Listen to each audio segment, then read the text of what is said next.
लड़की ने कभी सोचा भी नहीं था कि जिसने उसे खरीदा है उसने सिर्फ उसकी सुंदरता देखकर ही अपनी पूरी 10 लाख की बचत खर्च कर दी। उसे ये भी उम्मीद नहीं थी कि वो आदमी उसके साथ इतना अच्छा व्यवहार करेगा। वो उसे अपने साथ बाजार घुमाने भी ले गया। लड़की को लगा कि उसे एक अच्छा मालिक मिल गया है, लेकिन असल में वो आदमी उसके शरीर में दिलचस्पी रखता था।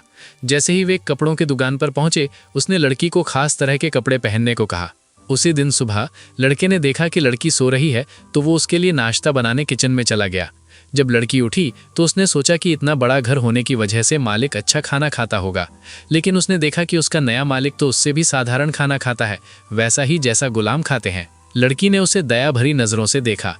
लड़का समझ नहीं पाया और सोचने लगा कि क्या ये खाना ठीक नहीं है। फिर लड़की को अपना बचपन याद आया। वो हमेशा से ऐसा ही खाना खाती आई थी और उसे लगता था कि यही सामान्य खाना है। कई बार खाना खराब और बदबूदार भी होता था। वो सूखा मांस और फफूंदी लगी रोटी खाती थी, इसलिए उसने कभी अच्छा खाना खाया ही नहीं था। अब उसे एहसास हुआ कि उसकी ज़िंदगी कितनी मुश्किल रही है।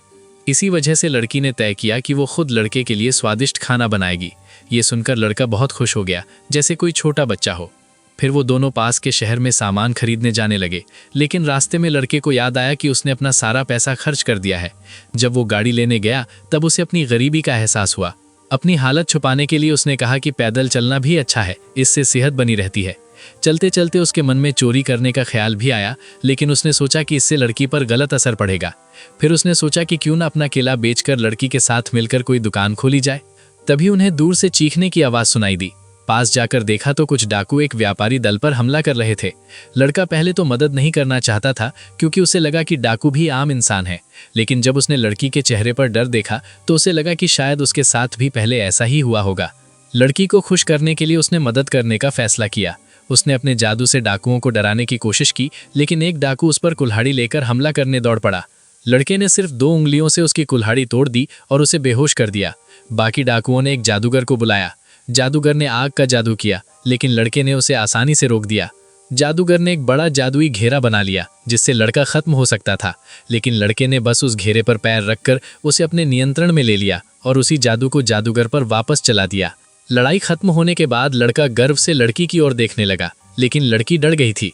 लड़के को लगा कि उसने गलती कर दी, तो उसने समझाया कि उसने सिर्फ मदद की है। तभी व्यापारी ने आकर उसे धन्यवाद दिया और इनाम के तौर पर चांदी के सिक्के दिए, साथ ही उसे काम का ऑफर भी दिया। लड़के ने ये ऑफर मान लिया क्योंकि उसे पैसे की ज़रूरत थी। फिर वे शहर पहुंचे और लड़का लड़की को कपड़ों की दुकान पर ले गया ताकि उसके लिए सही कपड़े खरीद सके। लड़की के पुराने कपड़े बहुत बड़े थे और फिट नहीं होते थे। दुकान की मालकिन ने लड़की के गले का कॉलर देख के कुछ समझ लिया और उसे खास कपड़े पहनाए। लड़का ये देखकर शर्मिंदा हो गया और बोला कि ये उसकी मंशा नहीं थी, तो मालकिन ने उसे सामान्य कपड़े पहनाए। लड़की ने कहा कि उसे वही पसंद है जो मालिक को पसंद हो। इसके बाद वे एक लोहार के पास गए, क्योंकि लड़का लड़की के गले का कॉलर हटवाना चाहता था। वो चाहता था कि लड़की आज़ाद हो जाए। लड़की ने पूछा, क्या आपको डर नहीं लगता कि मैं कॉलर हटाकर भाग जाऊंगी?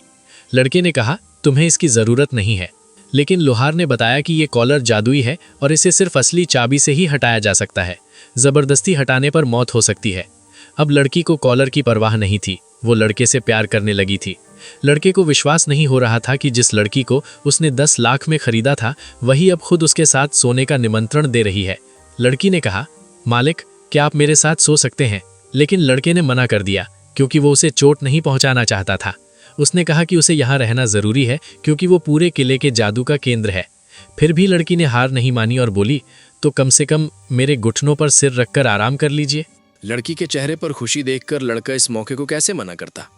जैसे ही वो उसके घुटनों पर लेटा, दोनों के चेहरों पर शर्म झलकने लगी। जब लड़के ने आंखें खोली तो वो लड़की की खूबसूरती में खो गया। लड़की भी शर्माकर नजरें चुराने लगी। फिर लड़के ने उसके गाल को हल्के से छुआ और पूछा कि क्या वो जादू सीखना चाहती है। उसने कहा कि अगर वो जादू सीखेगी तो अपनी ताकत को बेहतर तरीके से संभाल पाएगी और खुद की रक्षा भी कर सकेगी। लड़की को थोड़ा शक था कि क्या वो ये सब कर पाएगी या नहीं। फिर बातों बातों में लड़की ने लड़के के बचपन के बारे में पूछा। तब पता चला कि जब लड़का छोटा था उसने एक लड़की की जान बचाई थी, लेकिन उसे धन्यवाद मिलने के बजाय उल्टा ताना मिला। लोगों ने कहा कि वो सिर्फ अपनी ताकत दिखा रहा है। ये बात लड़की के लिए बहुत दुखद थी। लड़की ने उसे दिलासा दिया। वो बोली कि जब कोई अच्छे इरादे से काम करे और फिर भी लोग उसे गलत समझें तो बहुत दर्द होता है। वो पूरी तरह उसकी भावना नहीं समझ सकती थी, लेकिन हर बार जब वो ये कहानी सुनती उसे बहुत बुरा लगता था। उसने कहा, मालिक बुरे नहीं है, भले ही कम बोलते हैं, लेकिन मैं हमेशा आपकी अच्छाइयों को याद रखूंगी। अगले दिन लड़के का एक दोस्त जो खुद भी जादूगर था, ये सुनकर कि उसके किले पर हमला हुआ था, उससे मिलने आया। जैसे ही वो बैठा, उसने देखा कि एक एल्फ लड़की उसे पानी दे रही है। वो हैरान रह गया। उसे यकीन नहीं हुआ कि ये लड़की अभी तक आज़ाद क्यों नहीं हुई या भागी क्यों नहीं। जब उसे पता चला कि लड़के ने उसे अपनी शिष्या बना लिया है ताकि वो खुद को और मजबूत बना सके, तो वो बहुत खुश हुआ। फिर उसने लड़के से पूछा, क्या तुम अभी भी असली मायावी राजा बनना चाहते हो? लड़के ने बिना सोचे कहा, हाँ, क्योंकि हर जादूगर का सपना होता है कि वो सबसे ताकतवर बने। ये सुनकर उसका दोस्त वहां से चला गया। इसके बाद कुछ समय तक लड़का रोज लड़की को जादू सिखाने लगा। लड़की की प्रतिभा देखकर वो खुद हैरान था। वो बहुत जल्दी सीख रही थी। फिर एक दिन किले के बाहर एक 2 सिर वाला पक्षी उड़कर आया। उसकी ताकत इतनी ज्यादा थी कि लड़के जैसा शक्तिशाली इंसान भी दबाव महसूस करने लगा। लेकिन बाद में पता चला कि वो सिर्फ एक संदेश लाया है। संदेश में लिखा था, 12 मायावी राजा लड़के को अपने महल में बुला रहे हैं।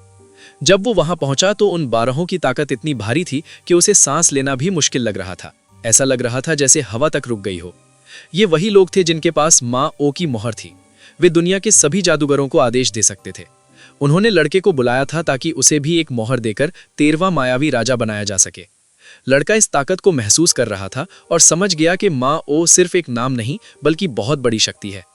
लेकिन उसी समय उसके दिमाग में सिर्फ लड़की का भविष्य चल रहा था। वो नहीं चाहता था कि वो इस खतरनाक दुनिया में फंस जाए। वो मना करने ही वाला था कि उसे बताया गया, अगर वो 13वां मायावी राजा बनता है तो उसे उस लड़की को खोना पड़ेगा। ये बात वो सहन नहीं कर पाया। फिर उसने 12 माह ओ के सामने अपनी शर्त रखी। अगर उसे लड़की के गले का कॉलर खोलने की चाबी मिल जाए तभी वो ये शक्ति स्वीकार करेगा। आखिरकार सौदा तय हुआ। लड़के ने माँ ओ की मोहर स्वीकार कर ली और वो 13वां मायावी राजा बन गया, बहुत ही शक्तिशाली। जब वो वापस किले में आया तो लड़की उसके लिए स्वादिष्ट खाना तैयार कर रही थी। जैसे ही उसे पता चला कि लड़का अब 13वां मायावी राजा बन गया है, वो बहुत खुश हुई। तभी लड़के ने उसे वो चाबी दी। लड़की ने अपने गले का कॉलर खोल दिया। कॉलर टूटकर जमीन पर गिर गया। लड़की अब पूरी तरह आजाद थी। वो पहले से भी ज्यादा खूबसूरत लग रही थी।